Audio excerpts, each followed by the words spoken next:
ভাবুন তো, একদিন সকালে আপনাকে বলা হলো আপনাকে প্রমাণ করতে হবে যে আপনি। হুম। আর এই প্রমাণটা মেলাতে হবে আজ থেকে 23 বছর আগের একটা তালিকার সাথে। অবিশ্বাস্য। একটা সাধারণ সরকারি কাজ কিভাবে হাজার হাজার মানুষের জন্য এমন একটা অদ্ভুত হয়রানিতে পরিণত হলো, চলুন এই রহস্যের গভীরে যাওয়া যাক।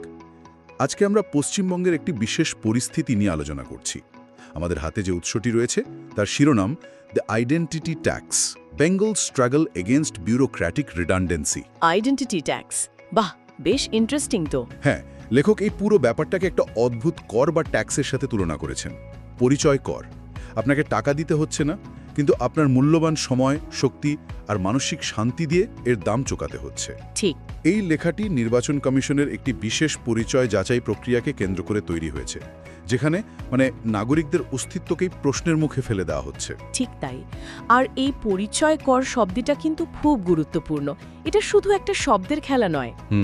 লেখক বোঝাতে চাইছেন যে যখন কোনো সরকারি ব্যবস্থা নিজের ভুলের বোঝা নাগরিকের ঘাড়ে চাপিয়ে দেয়, তখন সেটা এক ধরনের অদৃশ্য করের মতনই হয়ে দাঁড়ায়। আমাদের আজকের আলোচনা এই নিয়েই, কিভাবে একটা আপাত নিরীহ প্রশাসনিক কাজ সাধারণ মানুষের জীবন একটা বিরাট মাথা ব্যথার কারণ হয়ে দাঁড়াতে পারে। আর এর পেছনে কি প্রশ্ন লুকিয়ে আছে? একদম। তাহলে চলুন এই অদ্ভুত গল্পের শুরুটা কোথা থেকে সেটা একটু খুঁটিয়ে দেখি।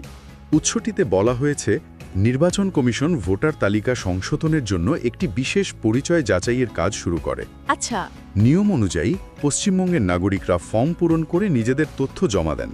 এই পর্যন্ত সব ঠিকই ছিল, সবাই ভেবেছিল এটা একটা রুটিন কাজ। হ্যাঁ, কিন্তু গোলমালটা বাঁধল এর পরের ধাপে, যখন জমা দেওয়া তথ্যগুলোকে 2002 সালের ভোটার তালিকার সঙ্গে মেলানোর কাজ শুরু হলো। 2002 সালের? 23 বছর আগের একটা ডেটাবেসের সাথে বর্তমানের তথ্য যাচাই করা হচ্ছে।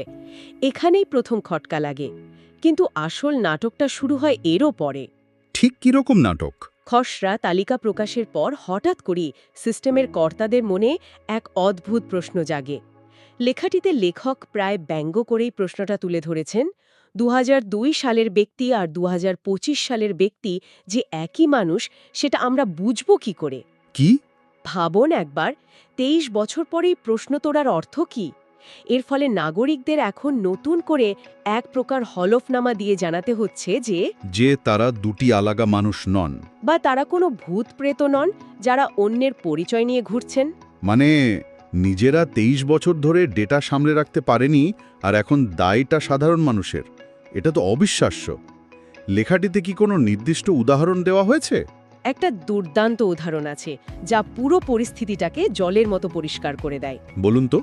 ধরুন 2002 সালে কর্তৃপক্ষের ভুলে কারো নাম লেখা হয়েছিল মমতা ব্যানার্জি, একটা অতিরিক্ত এ দিয়ে। আচ্ছা। কিন্তু এখন তার আধার কার্ড, প্যান কার্ড, পাসপোর্ট সব জায়গায় সঠিক বানানটা হলো মমতা ব্যানার্জি। এখন এই নতুন যাচাই প্রক্রিয়ায় সিস্টেম বলছে দুটো নাম তো মিলছে না। সর্বনাশ। সুতরাং ওই নাগরিককে এখন প্রমাণ করতে হবে যে এই দুটো নাম আসলে একই ব্যক্তির, এবং 2002 সালের ভুলটা তার নয়, বরং কর্তৃপক্ষের ছিল। এটা তো অ্যাবসার্ড। নিজেরা ভুল করে এখন নাগরিকদের বলছে সেই ভুলের প্রমাণ দিতে। এটা তো অনেকটা চোর ডেকে এনে ধরার মতো, যে প্রমাণ করুন আপনি চুরি করেননি। ঠিক। আর এখানেই আমরা আমলাতন্ত্রের সেই চিরচেনা সমস্যায় এসে পড়ি, যাকে সমাজতাত্ত্বিক ম্যাক্স ওয়েবার বলেছিলেন নিয়মের লৌহ খাঁচা বা আয়রন কেজ। Iron cage? হ্যাঁ, এখানে নিয়মটা মানুষকে সাহায্য করার বদলে নিজেই একটা ফাঁস হয়ে দাঁড়িয়েছে। নাগরিকদের জীবন সহজ করার বদলে সিস্টেম নিজের পুরনো ভুলের বোঝা তাদের উপর চাপিয়ে দিয়ে নিজেকে বাঁচানোর চেষ্টা করছে। এটা তো শুধু হয়রানি নয়। না, এটা ব্যবস্থার প্রতি মানুষের আস্থাকে পুরোপুরি ভেঙে দেওয়ার শামিল। এই হয়রানির প্রভাব তো নিশ্চয়ই সব মানুষের উপর সমানভাবে পড়ছে না। উচ্ছতিতে কি সাধারণ মানুষের ভোগান্তির কথা আলাদা করে বলা হয়েছে? অবশ্যই। লেখক দিনমজুর, ছোট ব্যবসায়ী, কারখানার শ্রমিক বা গৃহকর্মীদের কথা বিশেষভাবে তুলে ধরেছেন, যাদের কাছে একদিনের কাজ নষ্ট হওয়া মানে সেদিনের রোজগার বন্ধ হয়ে যাওয়া। তাদের পক্ষে বারবার সরকারি দপ্তরে গিয়ে ফর্ম পূরণ করা, লম্বা লাইনে দাঁড়িয়ে থাকা বা এই ধরনের জটিলতার ব্যাখ্যা দেওয়াটা কতটা কঠিন তা আমরা কল্পনা করতে পারি। লেখকের ভাষায় এই পুরো প্রক্রিয়াটা একটা অর্থহীন পুনরাবৃত্তি ছাড়া আর কিছুই নয়, যার একমাত্র উদ্দেশ্য হল সাধারণ মানুষকে পরেশান করা। আচ্ছা, উচ্ছতিতে একটা বেশ ভারী শব্দ ব্যবহার করা হয়েছে, এআই ভিত্তিক টার্গেটিং। বলা হচ্ছে এই যাচাইয়ের জন্য নাকি দৈব চয়নের ভিত্তিতে কিছু মানুষকে বেছে নেওয়া হচ্ছে। এক মিনিট, এই এআই ভিত্তিক টার্গেটিংয়ের কথাটা ঠিক কি? শব্দটা বেশ আধুনিক শোনাচ্ছে। এর মানে কি একটা কম্পিউটার প্রোগ্রাম নিজে থেকে সন্দেহজনক নাম খুঁজে বের করছে, নাকি এটা আসলে যা খুশি তাইভাবে লোক বেছে নেওয়ারই একটা গালভরা নাম? চমৎকার প্রশ্ন। আর উৎসটিও ঠিক এই জায়গাতেই একটা বড়সড় সন্দেহের বীজ বপন করেছে। তাই লেখক বলছেন যে কর্তৃপক্ষ দাবি করছে এটা নাকি র্যান্ডম, অর্থাৎ দৈব চয়নের ভিত্তিতে হচ্ছে। কিন্তু তিনি পাল্টা প্রশ্ন তুলেছেন, এই নির্বাচনটা কি সত্যিই র্যান্ডম, নাকি এর আড়ালে অন্য কিছু আছে? ঠিক, নাকি এর আড়ালে কোনো নির্দিষ্ট ছাঁকনি বা ফিল্টার কাজ করছে? এআই ভিত্তিক কথাটা ব্যবহারের ফলে পুরো প্রক্রিয়াটা আরও রহস্যময় এবং অস্বচ্ছ হয়ে উঠেছে, কারণ বাইরে থেকে বোঝার উপায় নেই যে ঠিক কোন যুক্তিতে বা কোন মাপকাঠিতে কাউকে টার্গেট করা হচ্ছে। তার মানে স্বচ্ছতার অভাবটাই এখানে মূল সমস্যা। একদম। আর এই অস্বচ্ছতার সূত্র ধরেই লেখক কিছু মৌলিক প্রশ্ন তুলেছেন, যেগুলোর কোনো উত্তর কর্তৃপক্ষের কাছে নেই। যেমন 2002 সালে যখন মূল তালিকাটা তৈরি হয়েছিল, তখন এই নথিগুলো কে যাচাই করেছিল?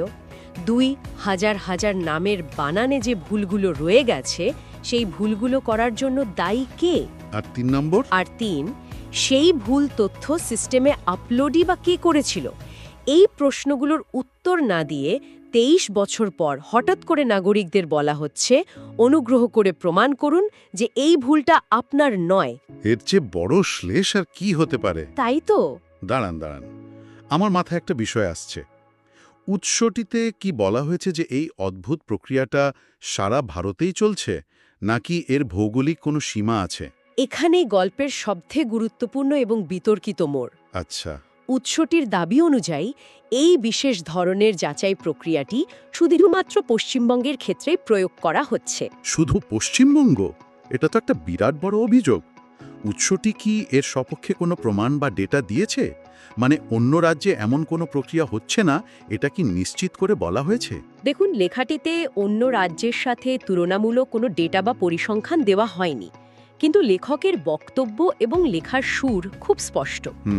তিনি এটিকে একটি ব্যতিক্রমী ঘটনা হিসেবেই তুলে ধরেছেন, যা স্বাভাবিকভাবেই প্রশ্ন তোলে, তাহলে কেন শুধু পশ্চিমবঙ্গ? ঠিক, এই প্রশ্নটাই তো আসবে। আর এই প্রশ্নটাই লেখক আলোচনার কেন্দ্রে নিয়ে এসেছেন, কারণ এটা বিষয়টাকে নিছক একটা প্রশাসনিক ভুল বা আমলাতান্ত্রিক জটিলতার স্তর থেকে একটা সম্ভাব্য রাজনৈতিক কৌশলের দিকে ঠেলে দেয়। আমি আপনার কথাটা বুঝতে পারছি।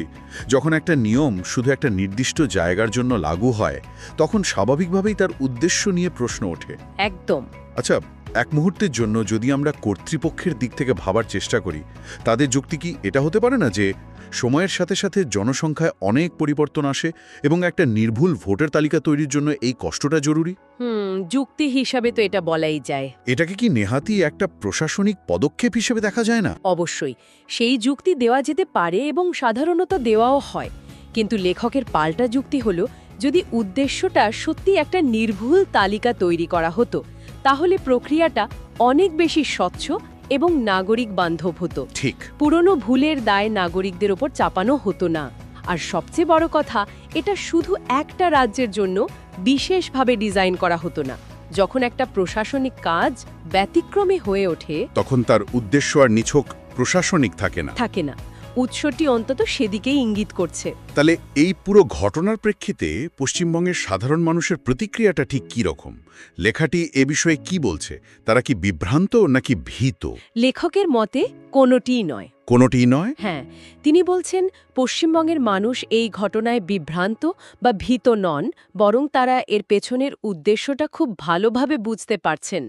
এখানেই লেখক বাংলার সাংস্কৃতিক পরিচয়ের প্রসঙ্গটি টেনে এনেছেন, যা বিষয়টা বোঝার জন্য খুব জরুরি। সেটা কি রকম? ভাবে এমন একটা জায়গা যা উস্কানির বদলে শান্তি, বিভাজনের বদলে ঐক্য এবং ঘৃণার বদলে ভালোবাসাকে বেছে নিয়েছে।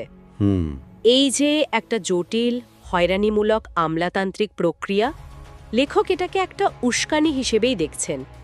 তার বক্তব্য অনুযায়ী বাংলার মানুষ এই ধরনের পরীক্ষামূলক পদক্ষেপের পেছনের উদ্দেশ্যটা ধরতে পারে। তারা বোঝে কখন একটা নিয়ম কেবলই নিয়ম, আর কখন সেটা তার চেয়েও বেশি কিছু।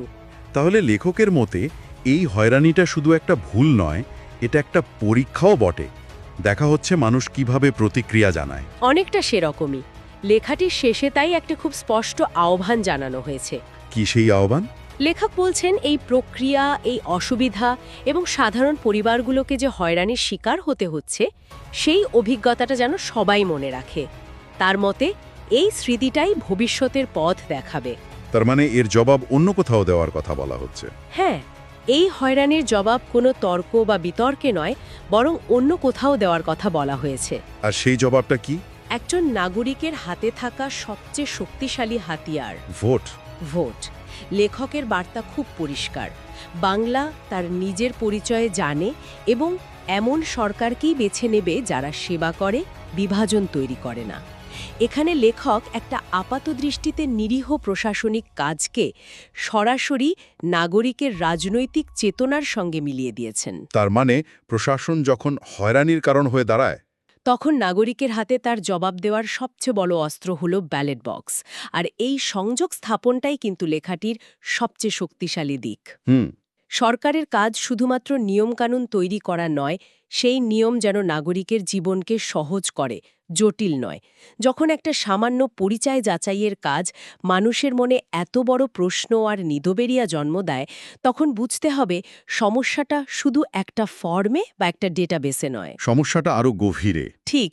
আজকের আলোচনা থেকে এটা স্পষ্ট যে এই উৎসটি একটি সাধারণ সরকারি প্রক্রিয়াকে কেন্দ্র করে নাগরিক অধিকার, প্রাতিষ্ঠানিক দায়বদ্ধতা এবং রাজনৈতিক উদ্দেশ্যের মতো অনেক বড় বিষয়কে সামনে নিয়ে এসেছে। ঠিক। লেখকের দেওয়া ওই পরিচয় কর বা আইডেন্টিটি ট্যাক্স কথাটা এখন আমার কাছে অনেক বেশি অর্থপূর্ণ মনে হচ্ছে। নিজের পরিচয় টিকিয়ে রাখার জন্য যে মানসিক হয়রানির মধ্যে দিয়ে যেতে হচ্ছে, সেটাই যেন এক ধরনের কর। একদম। যদি আমরা বৃহত্তর প্রেক্ষাপটে দেখি, এই উৎসটি আমাদের ভাবতে শেখায় যে কিভাবে রাষ্ট্র এবং নাগরিকের সম্পর্কটা খুব ছোট ছোট জিনিসের ওপর নির্ভর করে। যেমন একটা সই, একটা স্ট্যাম্প, একটা নামের বানান, এইসব আপাত তুচ্ছ জিনিসই কিন্তু সাধারণ মানুষের জীবনে রাষ্ট্রের উপস্থিতি। যখন সেই উপস্থিতিটা সাহায্যের বদলে হয়রানি হয়ে দাঁড়ায়, তখন সেই সম্পর্কটা প্রশ্নের মুখে পড়ে। এটা ঠিক। এটা শুধু পশ্চিমবঙ্গের ঘটনা নয়, এটা যে কোনো জায়গায়, যে কোনো দেশের জন্য একটা গুরুত্বপূর্ণ শিক্ষা। এই আলোচনা শেষে একটা গভীর চিন্তা মাথায় আসছে। উৎসটি এর জবাব হিসেবে ভোটের কথা বলেছে, যা গণতান্ত্রিক প্রক্রিয়ায় একটা অত্যন্ত শক্তিশালী পদক্ষেপ। অবশ্যই। ভোট তো 5 বছরে একবার আসে, কিন্তু কাল সকালে যদি আবার এমন কোনো নোটিশ আসে যা 23 বছর আগের কোনো ভুলের জন্য একজন সাধারণ নাগরিককে দায়ী করে, তখন নির্বাচনের বাইরে সেই মুহূর্তে প্রতিষ্ঠানগুলোকে জবাবদিহি করানোর আর কি পথ খোলা থাকতে পারে? খুব গুরুত্বপূর্ণ প্রশ্ন। এই প্রশ্নটা বোধহয় আমাদের সবার ভাবার জন্য রইল।